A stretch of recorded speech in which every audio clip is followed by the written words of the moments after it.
Welcome to a new installment called Portfolio Builder. This is going to be a new series where I talk about a single topic at a time that I think is relevant and important to building out your portfolio. Again, you need to be aware that I'm not a CFP, I'm not a CPA, and I'm by no means a financial expert. I'm just a guy trying to build educational content on YouTube centered on financial literacy. My hope is that I start a conversation. This ends up being a launching pad for you to do your own research to hopefully empower yourself along your journey towards financial independence. The first topic I want to talk about is simple. It's a budget. I think a budget is the single most important tool to master before participating in the stock market. The stock market is a great place to kind of build wealth if you have a long enough time horizon. A long enough time horizon is very important when it comes to investing because there are green days, there are red days, there are green months, there are red months. If you're participating over a long enough period of time, this can smooth out some of those red days. This can make it so that over a long enough period of time, if you're investing in things, let's say like the S&P 500, if you have a timeline of 10 to 15 years, 10 to 15 years later, your money should have grown. If the top 500 US companies have not grown over 10 years, we have bigger problems to worry about. And that's why budgeting is very important. You need to make sure the money that you set aside for investing in the stock market is not money that you need to use immediately to pay off expenses such as car payments, insurance, rent, or mortgage. And so for a budget, a lot of people think of this as a constraining topic. A budget does not pass judgment. A budget is just an accounting of your money coming in, your money going out. It is an accurate representation of your current situation. Your current situation might not be one that you like, but a budget is the best way to kind of break that cycle. A budget helps you to understand where your money is going, where your money is coming in from, and if you don't understand your situation, there's no way you're going to be able to successfully change it. And that's why I think a budget is so important to master before participating in the stock market. When you think of a budget, think of your overall money that's coming in as being a whole pie.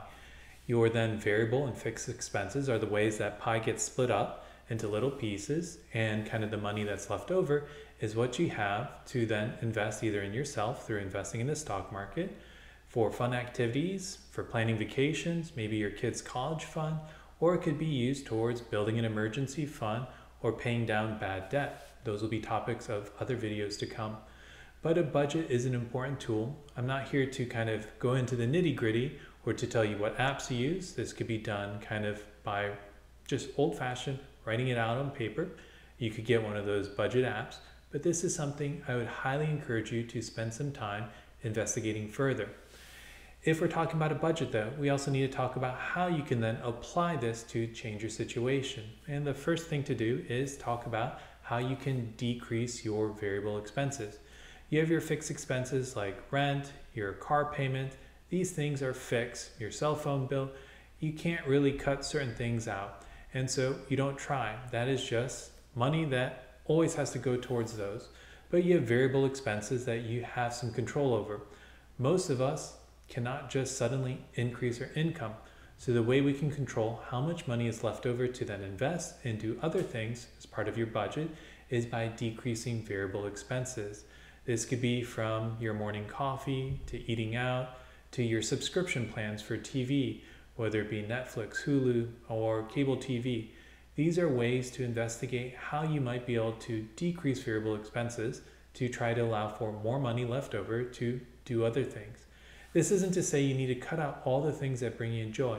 In fact, my thing would be to first start off with just writing out a simple budget, seeing where your expenses are. Let that be your first month. The next month might then be making small changes. This isn't something you want to be like a crash or a fad diet. You don't want to make huge drastic changes that are not sustainable. I rather see you make small incremental kind of changes that will hopefully then kind of snowball into just repetitive behavior in a way that allows for more money to be invested in either yourself through fun and leisure or in the stock market or paying down debt. But that's one way to kind of try to look at decreasing variable expenses to increase the amount of money that's left over to then do things to hopefully buy yourself freedom. The other aspect is trying to grow the pie, and that's increasing your income. If you're working at a job, increasing your income could come from trying to ask for raises, but oftentimes you're not in control of that. So other things would be side hustles, whether it be through taking a hobby that you love, whether it be photography, creating something, and finding a way to monetize it. Or it could be something as simple as finding out ways to be, let's say, filling out surveys. There are lots of different ways to kind of create increased income through gig economy, creator economy, or maybe taking extra shifts or potentially creating a side hustle that could then create passive income in the future. I don't have a full grasp on how to do these things. These are things that are going to be unique to your gifts, your talents. And so this is just a blanket statement for trying to increase your income to just get you to think about it. I don't have all the answers, and it's going to be something of trial and error for you. But that's another thing to kind of spend time thinking about, is how are you going to potentially increase the pie? We don't want to just spend all that time thinking about how to kind of cut out things from your life. The other aspect of it is going to be trying to find ways to kind of add freedom through increasing income, increasing returns.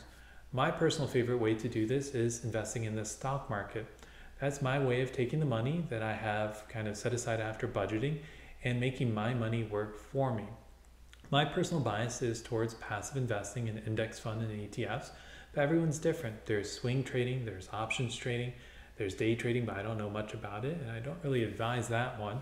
But I would certainly encourage you to take what money you have, set aside for investing, and figure out ways to have that money make more money for you, whether it's through dividends and the drip, through reinvesting it, or finding ways to kind of create a new kind of investment style for yourself that might be part kind of passive, part active, and that's just kind of for you to figure out what's best for you. But hopefully this video helps. If you like, don't forget to like, subscribe, hit that bell so you know when future alerts are going to be coming out for new videos. But as always, appreciate you listening and kind of following along on this journey.